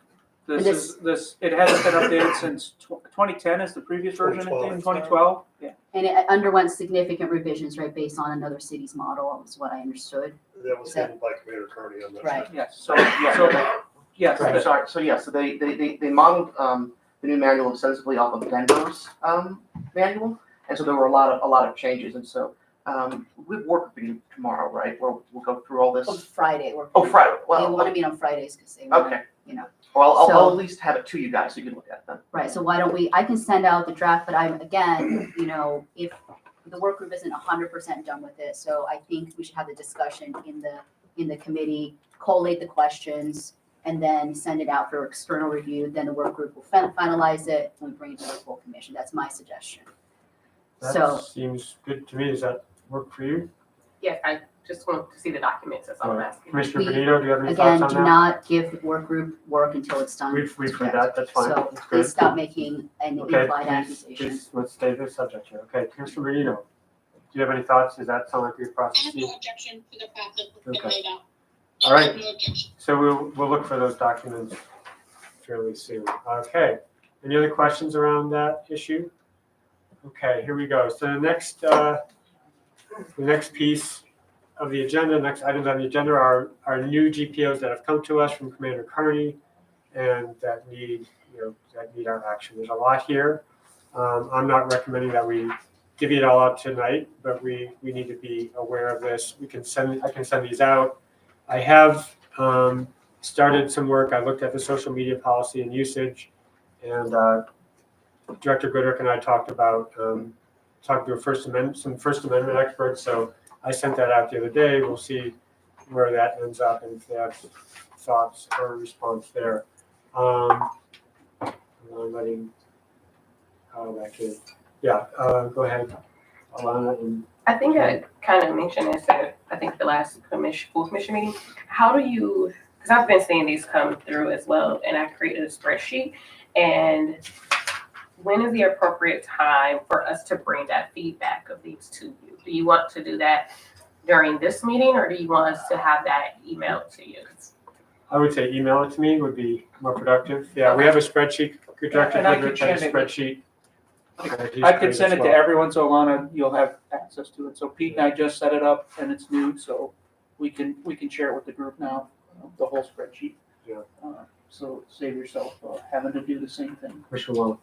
So I've just noticed that the social media policy, there was a lot of discussion in that in the manual rules. So I'm just requesting that we synchronize it. If certain things are not in the manual's rule as much, but behavior like that, like the wearable camera system, I think is not necessarily that much. It's higher up in the order. The other thing I want to mention is I think we had a brief discussion. My plan was that the discipline work group would be looking at the performance evaluation manuals and forms later on because as our second project, because that involves a lot of discipline and we can do the same process again, that it can be brought back to policy. And it's quite a lot. It's like 250 pages, but we're gonna try to get through it if that helps this policy committee. And I think it probably belongs probably more appropriately in at least a hybrid between the accountability and policy. Okay. Especially with Mr. Chura being there, that he would have some subject matter experience. To the chair, can I, so I shared it with everybody. I don't know why this isn't, picking up here. Hello. There, that's a little better. All right, so, looking at what has been sent on the spreadsheet, it says the date we received it and the date the division requested the work be done by. So per the conversation with the policy chair, we tentatively set dates to try and get some of these things to the full commission in April, recognizing that some of that might be a challenge, but some of them we've held for a while, so we need to try our best to clear these things and get them back to the division. So this is just a tentative date, so estimated goal date is what you'll see on there, and that was set by the policy chair to try and run some of these things through by April, and that is vehicle pursuits, pursuit investigation team, wearable in-camera systems, arrestee restraint, and transportation and supervision. So those were all our best attempt to say, let's shoot for April on those policies. But for things like pursuit and wearable camera, recognizing that may go to May because they are very community-oriented policies and may require a more in-depth discussion. So. The question to the chair, and to the executive director, which ones do you think need to be assigned to any work groups, technical work groups, if any, of the lawyers for? So I defer. I don't agree that every policy needs to be reviewed by a lawyer. So I hear that a lot, like a lawyer. Every one of these policies isn't a law issue. So I think that we're getting confused that everything is legally involved. It's not. This is public policy, and police policy is not all law. So I just want to make that clear. But there should be, some of these should go to a work group. So some of them already are. I would suggest that there's a committee for wearable and in-camera systems. Because that one does have consent decree ramifications, and there is, depending on what they changed in that, we will have to look at that more holistically. The SWAT one may be something that could go to committee. We'll have to look at what that particularly says. And the social media one, definitely. So that is a hot button topic. It's very heavily First Amendment. And at NACOL, it's come up time and time again. That right now there is no real golden First Amendment policy out there. So we got to look at that holistically, what other places are doing in the United States with it, because it there's been a lot of cases, but what the lawyers at NACOL who presented this have said on the First Amendment clinics there was that that it still really isn't a lot of court cases or enough court cases to establish firmly what the official worldview is on this stuff. So it's a challenge, that one. We should definitely get consultation on that. So are you recommending maybe the wearable camera system goes to surveillance tech?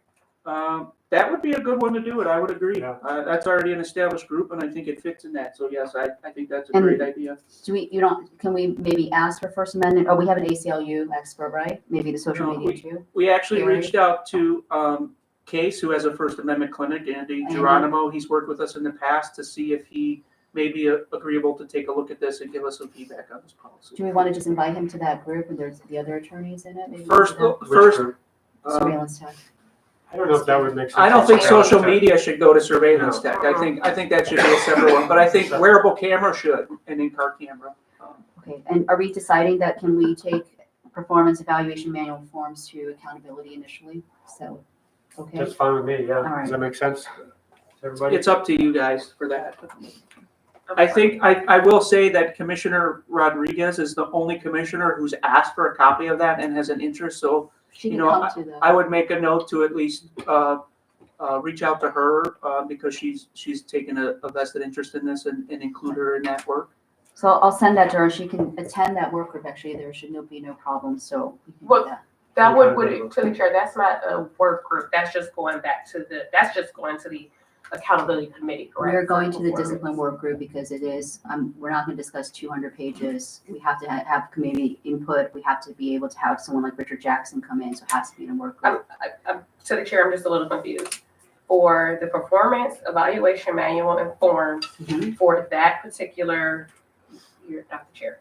So for that particular line item, where are we saying that is going? Is that going to accountability committee or is that going to a work group? We had a discussion that it would be initially in accountability and brought back to policy. That's what we've been talking about. It was because of its connection to discipline promotion and because we have Mr. Chura and Mr. Jackson there that have the subject matter experience. And so Mr. Jackson is not on the committee. He's on the, so we're talking about the discipline work group of the accountability committee. Okay. Because promotion is very inextricably connected with discipline. That's part of the performance evaluation, and it's a very lengthy document. And a lot of the HR type of things originally always went through accountability and through the discipline work group. So we housed it there. Well, I'm happy to bring it back to the policy committee. But yeah, so, and Ms. Rodriguez, I'm happy to send it to her. She can come to that work group. But we had already had a discussion because there's things that are kind of on the bridge between accountability and policy, so. My only concern is, it sounds like what I'm hearing is that a lot of things when we say they're going to accountability, they're actually going to the accountability work group, but not just to the overall accountability group, which silences the voice of like myself.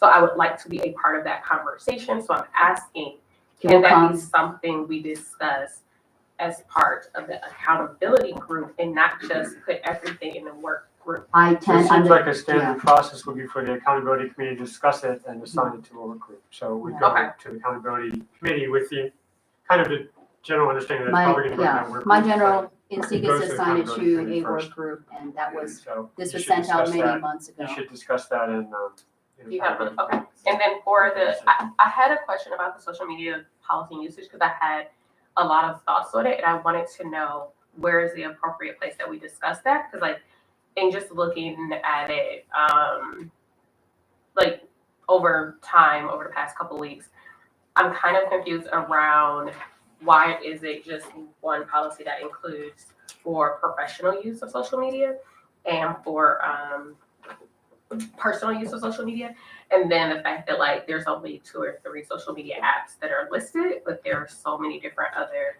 social media apps. It just seems like there's a lot of things missing, and I think it needs to be 2 separate GPOs, especially when you talk about people who are off duty or people who are on duty, who are posting or in other types of behavior is taking place. And I think there's just a lot of lacking as far as like direct messaging of community members and those types of things. So I'm just asking, like, when are we gonna have time to scrutinize this and what committee? Okay, so that would be in this committee, and we may end up forming some kind of work group on that, but feel free to send me those questions. I mean, because, and I'm not going to exclude you from it. I just like, if it would help me to have your questions, if you've been digging deeply into it, that would be great. Okay. And then we can, you know, as we initiate discussion with whether it's Andy Geronimo or whoever, you know, we can sort of figure out how that conversation happens, whether it's a formal work group or we invite him to a committee meeting or what have you. We'll figure that out. But I'd love to see your questions, and we can also, you know, make sure that we get some responses from the division as well to see what they're thinking and help inform that conversation. So, yes. I do want to say that. Oh, wait, sorry. Co-chair had a hand up first. Sorry. To the chair, really quickly, in a lot of these meetings, we talk a lot about accountability and the accountability committee and the policy committee. I think I just want to put it out there that some of this stuff there may be some coordination with the outreach committee, and there also may be definitely some coordination with the training committee. So I understand, you know, that you're in accountability through the chair to the commissioner. I understand that you are the chair of the accountability committee. So yes, you're going to advocate for your committee, but I wanted to make sure that we are thinking more broadly about how we loop the other, especially policing committees, into these discussions because it feels like they get left out in the dialogue. Good point. Point well taken. Commissioner Wong, So and then we're going to wrap to up. the chair, I have actually proposed a project with the outreach committee. I spoke to co-chairs. I have not gotten any response. I would love to coordinate with, who is the head of the outreach committee? Nobody yet, so we can coordinate maybe through the co-chairs. I do want to direct Miss, there are lots of things about social media in the manual rules. So it's not just a GPO. There's things that have been already covered. So I would welcome, I think probably it makes sense for me to send out this manual rules to everybody with our comments. Just please don't, you can send comments separately to me so we can see the difference because we worked very hard on this document. And then maybe that will answer a lot of the questions about the spaces that are absent. But it seems to be that there's both on and off duty kind of requirements for that. So. All right, we're going to wrap this up. I mean, if there's public comment, let's make some room for that. We don't have a ton of time, but I know there's some folks here. So thank you all for this intense work we've done, and let's figure out Lou. Hey, good evening, everybody. There's something very interesting I have seen for several meetings continuously till now. Last year, first half of the last year, commissioners spent lots of time to question Mr. Goodrick's existence. It doesn't matter it's about his good working abilities or his working histories or any of those things. But now all of a sudden, the attitude completely changes. Everything is about what he says, what he thinks. So please make up your mind. Where is your independency lies? Do you have any critical thinking of your own? Can you look at the issues based on what issues' nature is? If now you want to rely everything on him, put all the workload on him, do you think that he will not get stressed out? How much time? I mean, he's also a human. He needs to eat and sleep and handle family business, running errands, all this and that. He has been spending lots of time to build a good foundation of this commission, but in the past, he was doubted, he was denied, he was even rejected. Some of the commissioners even did not want him to be the executive director. But now all of a sudden, you guys put everything on him? Everything he said is good? Without thinking if you should actually do the work to check on all these policies. Now, I have been one of the working group check on some of the rules. Lots of the rules we found out it was hastily written long time ago. Not any of these gentlemen here probably, maybe you were born, but you were not a police officer yet. So now you just want Mr. Goodrick to do all the readings for you, to do all the thinkings for you. Come on. He has the moments he will be tired. He could be sick. He cannot be 100% himself. But now you put out all the work for him to do. You're the commissioner. You're supposed to do these things. The community wanted to have a commission with commissioner to do this work. He's an executive director. You finally recognize him as such. But now you want to dump all the work to him instead of doing the work yourself. Even as a community members, when I read those old GPOs, some of the older rules, I can even see how horrible they were written to put today's officers in danger, especially their physical health and mental health. And you guys do not think that you should actually do all the readings yourself to find out. For example, when they are off clock, there's a rule saying they are always on the clock. They are always working. Something simple as that. You have to think from a human's point of view, healthcare's point of view. If they cannot be healthy physically, mentally, how would they be able to do all the work even they are not equipped to do? And now, you are doing the work you are actually equipped to do, but you're not doing it. Majority of you are not actually doing it. This is not non-profit organizations doing all those works because you have a funding limitations. You have to go through all the cracks trying to get whatever your organization is for in. You have to really go against establishment for all the community members, including these officers. Even some of them don't live in the city of Cleveland. They are human beings too. Please do the work yourself. Don't push everything on him. He's only a human. I'm talking about Ms. Goodrich. Please do your job.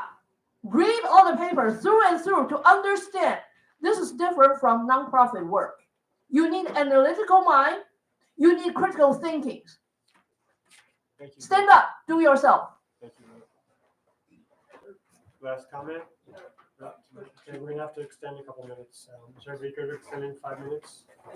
Hi, my name is Joe. I'd just like to thank the Cleveland police officers that are here today and remind the commission that police work has been occurring in the city for over 150 years. I don't know exactly how long, but without this police commission. And it's evolved and it's grown and they've learned from things and they know how to write their policies and they follow laws and what other police departments do.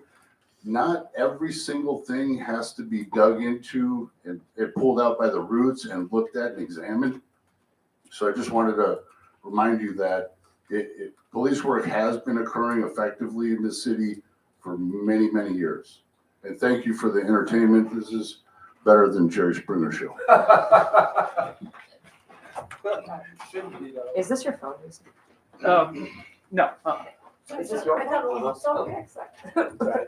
Didn't do anything weird. I'm Kayla. Okay, so, all right. So one thing, I guess I'll just say about a part of the comment that was just made. I do think that it would be helpful to have a work group that goes over some of the more minor GPOs and minor policies. But I don't, so I, to make sure that everything's being covered, I don't think that it's a very high priority. And I think that's important to just consider that not everything is the same level of priority. And it also doesn't mean just because that priority hasn't gotten to that there's bad intentions. So I would just say for the time being, it's okay that these things are kind of going through. But in the longer run, it is important to, I think, make sure that the commissioners are getting eyes on things in a little bit more of a detailed way. And using Executive Director Goodrich's expertise as well. I mean, I don't think there's anything wrong with that. Another thing I'll say is that I think that it's important to, it's important to think about the designation between these different work groups and the committees. You guys have an issue with your interpersonal situations, and a lot of this has to do with who's in a leadership position on a committee, who ends up being on a work group. So if something, let's say, is then taken to the accountability, like this was just discussed, right? So it's taken to the accountability committee. That's different from it going straight to a work group. But also just, so I, in other words, I guess, I think that like clearer designations need to generally be made for what each committee is for, what each work group is for. The discipline work group I was a part of, it's the discipline work group under accountability. And I was bullied off of that and kind of away from things in general. And I know that others are not feeling comfortable being a part of that either. And so I actually don't know, I don't know when the last discipline work group meeting actually even occurred, but it has been discussed as if it's sort of this ongoing thing that is having lots of, eyes on it, or that work is being done in a more collaborative way. When, and I don't know, I asked the executive director when the last time that work group met, and I've asked others too. I think Lou might be a part of it, so maybe the two of you guys have met, maybe Lou and Commissioner Wong. No, you can't respond to me during public comment. Let's not respond. So Right. So she's saying things no, I'm not that are saying things. inaccurate. I'm not saying. I'm I not have In a practice, right- we do not respond I to the have a same right members in this room. to, Please just stop. You're out of order. no, Stop. you We do cannot, not, I'm not gonna be So the liable last thing I was for gonna this say, way. so I It's not think about I'll what just happens. finish saying, Please, Commissioner, just hold on. And she is telling lies Please, right Commissioner, now, please and hold I don't on. wanna be on record for it. We Please, met Commissioner, last please hold on. Friday, okay. and I did not bully her. I Let's only not get asked into a whether she debate had with the conflicts of We interest are not here with to the get a debate mayor in the and with community. Commander Carney, which is legitimate for that. We are work. not here to get into a debate with the community. Please stop. Well, I resent having Sheila, would committee you please members that continue? actually do not tell the Do you have truth. more to Yeah, say? I just, so, right, so part of the reason why this is important is because this is a problem, and so I bring this up because I think it's important that everything goes in its container, so that we know where boundaries are, so that if you guys want somebody to take on a more leadership position or not be in a leadership position, if they have too much authority, that you can then do that, you can enact those things, and so that it's not just confusing and chaotic. Last thing that I'll say is on a similar note, I guess, kind of, which is just that I know this doesn't pertain to this committee, but I do hope the Rules Committee meets soon. I know that 3 commissioners are present at this meeting who are on the Rules Committee to establish more as a really high priority, I think. And yes, it's because I've been personally affected by this particular issue, but I'm not the only person, obviously. That more specific accountability of commissioners. Rules are put in place for meetings themselves. These are the places where you guys are, interfacing with the public and others the most, and it's the space where y'all end up looking, however you end up looking. So best or worst, depending on how those things go. So I think that it's just for, and I don't know, I have some ideas about what that could be, but saying out of order, it is obviously ineffective. Unfortunately, it's important. But if there's, something that you guys could put in place, and I hope you'll do it sooner than later, that, speaks to, if a person, breaks the rules too many times, then perhaps that person is removed from that meeting and is then given an absence, and then those absences are ultimately tallied up, and that's a potentially removable offense or whatever it might be. But it's just something that, and of course that person doesn't have to leave the building, but has to sit here and just is not able to vote, those sorts of things. There are all sorts of options, but these things get really chaotic, out of hand, and then, obviously people get hurt, and I tried to not We're at hear time. We're all at the time for things. the meeting, so please. Mr. Van Leer, I think, We are at time for the meeting. I do want to say before you cut off, it is extraordinarily detrimental to due process. You can't censor me. You're allowing people to make false accusations. You have never pursued anything against the actual investigation.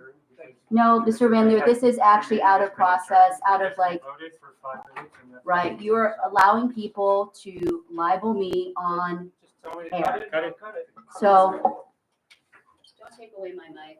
You speak all the time. Listen, No, I wanna don't say talk this to to me. you. This is You cannot incredibly interrupt people during public. Never